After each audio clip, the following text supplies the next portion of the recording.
Hai mọi người, đây là bài thi ngoại ngữ, môn thi tiếng Anh của kỳ thi tốt nghiệp trung học phổ thông năm 2021. Và mình thử giải nha. Trời, cái bài này nó siêu dễ luôn á mọi người. Rồi, bắt đầu. Câu số 1 là người ta hỏi câu nhấn âm ở đâu. Thì mình có 4 chữ là alive, careful, happy, nervous. Thì mình sẽ chọn alive. Câu số 2 là a customer, festival, suggestion và capital, cho nên mình chọn câu C. Rồi, đối với câu số 3 và câu số 4 thì mình sẽ chọn coi cái âm nào nó phát âm khác. Ví dụ như câu số 3 là clap và B là take, face, save, âm A và âm A, cho nên mình sẽ chọn 3A, clap. Câu số 4 thì là wanted, cried, seemed, rained, cho nên mình sẽ chọn câu A, wanted. Câu số 5 là Tuấn is late for the class meeting. So Tuấn says, sorry I'm late. Hà says, never mind. Bài kia tào lao. Tự nhiên nói, sorry I'm late. Nói, ý hay đó. Câu số 6 là Mai is talking to Hoa about Hoa's new dress. So Mai says, you've got a nice dress, Hoa. Hoa said, oh, thank you. Tự nhiên cái congratulations, chúc mừng, hay là me too, tao cũng vậy, hay là no problem, không có chuyện gì, tào lao. Câu số 7 là I like this beautiful song because it reminds me of my school days, cho mình chọn A, beautiful song. Tính từ bố nghĩa với danh từ. Còn câu số 8 là when the visitor saw with her own eyes the beach covered with tons of plastic rubbish washed up from around the world, a chill went down her spine. Câu số 9 là having read the book again and again, I finally understood what the author meant. Thì cái having read này nó chính là after và past perfect phía sau. After I had read the book again and again. Cho mình chọn câu D. Câu số 10 là when Tony finishes his project, he will go out with friends.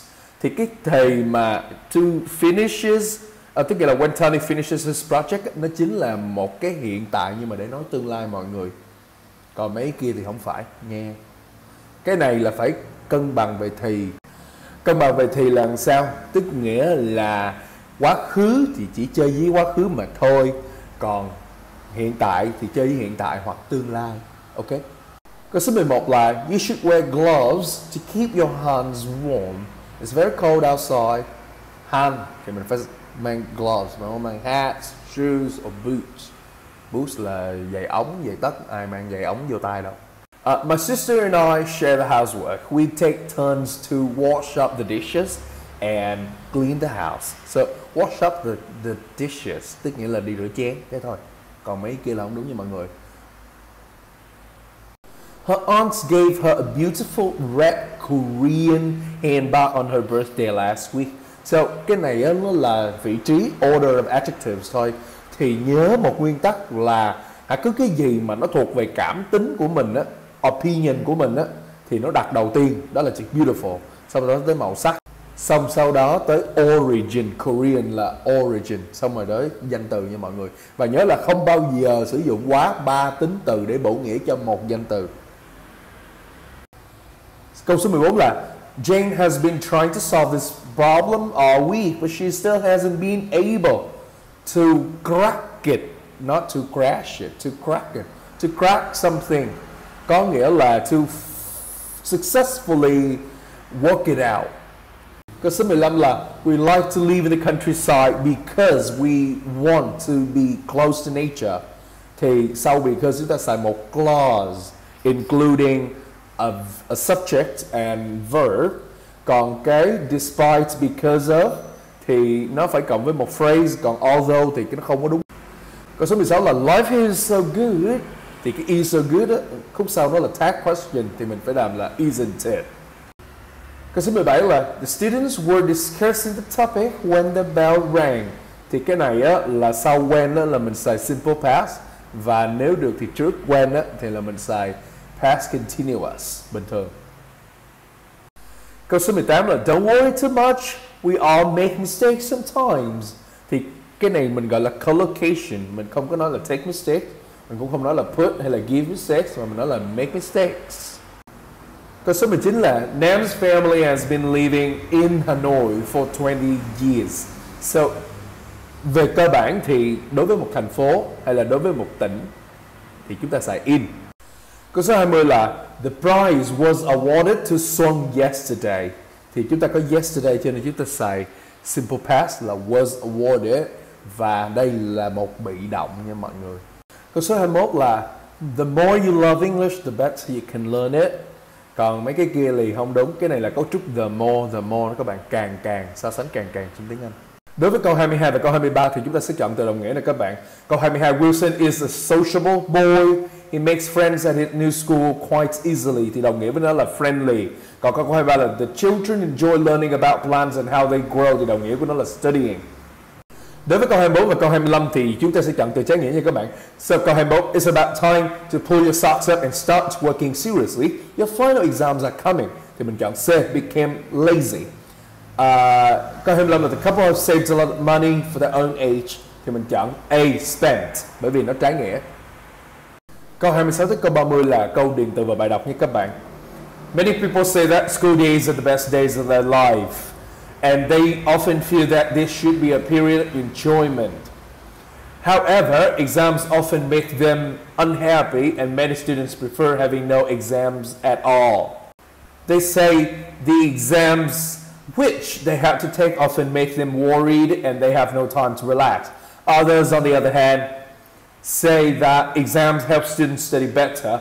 They'll have to study throughout the year, and if they do well, they will become more interested in studying. There are some students who prefer only final exams. They say that they have to work hard for 2 months a year, and so they have more time for their leisure activities. They think that this is a better way of assessing students' knowledge and ability in the subjects they are studying. Cái câu 30 này nó hơi tricky ở chỗ là người ta tính lừa gạt mình. Assessing là tiếp cận, assessing là có được, assisting là hỗ trợ, và accepting là chấp nhận. Trời ơi, mặt quạo ghê. Câu 31 tới câu 35 là trả lời câu hỏi về bài đọc thôi các bạn. Since the 19th century, companies have looked for better and cleaner ways of creating electricity. One UK company has created a special type of floor made of square tiles. Under each square, there is a system that can create electricity very cheaply when someone steps on it. The design of the floor works very well when it is used in very busy areas. And the reason is that a lot of energy is created simply because of the large numbers of people walking across the floor. The floor can have other uses too. One of them is to record how many people visit a shopping center. This kind of information is very useful for shop owners because very often they want to know at which time of days they have the highest number of customers. So the next time you visit a big shopping center, have a careful look at the floor that you are walking across. What is the passage mainly about? Thì nó là về special floor that creates electricity. Câu 32 là according to paragraph 1, the special floor creates electricity when someone steps on it. Câu 33 là the word useful in paragraph 3 means helpful. Thực ra câu 33, 34 ta không cần đọc, ta vẫn có thể làm được các bạn. Đồng nghĩa với useful là helpful, còn cái they này là nó về chữ shop owners, that's it. Còn câu 35 là which of the following is not mentioned as a good thing about the floor in the passage. Thì chỉ có câu A thôi, it helps shops attract more customers. Từ câu 36 tới câu 42 là reading comprehension questions các bạn. Tôi sẽ đọc cho các bạn nghe nha. Today, text messaging has probably become young people's most common form of communication. Some teachers think that because of this, young people are not writing correctly at school. They fear that once students get used to it, they will find it hard to switch back to using correct grammar and spelling. How did things begin this way? It all began with email, online chat rooms, and games. Then step by step, young people make sentences, phrases, and words shorter. As text messaging continued to become popular, more people invented more and more words. Today it is like a real language. with his own grammar and vocabulary. The growth of text messaging has raised an important question. As students become fluent in text messaging, do their writing skills suffer? People have different ideas about the effects of text messaging on students' writing skills.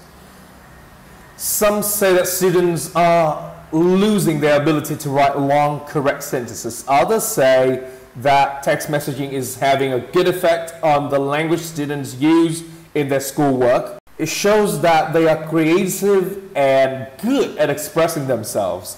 And if students can keep the two systems separate, one for text messaging and one for school, this will help students appreciate reading and writing more. Some people suggest that one way to reduce the bad effects of text messaging is to find ways to use technology as a positive learning tool. For example, students can be allowed to type their assignments in a cell phone message and send them to the teachers. But they must type correctly. In this way, students are using the technology that they are familiar with to communicate in a form of language suitable for schoolwork. It shows students that text messaging is fine for social communication, but correct grammar and spelling are necessary for communication in school. Câu 36 là which of the following is the best title for the passage? Thì đáp án sẽ là A. What is text messaging doing to students' writing? Và câu 37 là the word switch means change. Câu 38 là the word invented in paragraph 2 means created. Và câu 39 là according to paragraph 3, how can text messaging affect students' writing? Thì trong bài nó có ghi là students' ability to write long correct sentences is gradually decreasing. Câu 40 là the word them in paragraph 4 referred to the assignments. Câu 41 là which of the following is not true according to the passage? Thì đáp án sẽ là câu B. Correct grammar and spelling are not important for communication in school. Câu này đi ngược lại hoàn toàn với lại cái gì mà có trong bài. Câu 42 là which of the following can be inferred from the passage? Tức là suy ra đó các bạn. Thì đáp án sẽ là câu D. Students should know how to use text messaging properly for their purposes. Rồi câu 43, câu 44 nó sẽ là cái dạng viết lại câu ha các bạn. Mike doesn't feel well today, he can't go out with his friends. Thì mình sẽ viết lại là Mike wishes he felt well today so that he could go out with his friends. Impossible at present, tức nghĩa là unreal at present đó mọi người. Câu 44 là students are forbidden to bring their phones into exam room. There is no exception whatsoever. Thì cái câu mình viết lại nó sẽ là on no account are students permitted to bring their phones into exam room.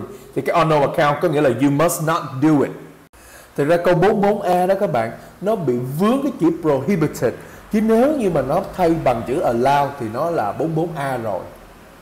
Cái cấu trúc under no circumstances are some people allowed to do something. Nó là một cấu trúc đảo ngữ đó mọi người. Và nó có nghĩa là không ai được quyền làm cái gì với bất kỳ tình huống nào. Câu 45 tới câu 47 là viết lại câu nào mọi người. I have a lot of homework to do. Hà said. Thì Hà sẽ là, cái này là reported speech nha. Hà said that she had a lot of homework to do. Câu 46 là she last phoned her close friend 2 months ago. Thì mình sẽ viết lại là she hasn't phoned her close friend for 2 months. Câu 47 là it's not necessary for you to wear formal clothes to the party this evening.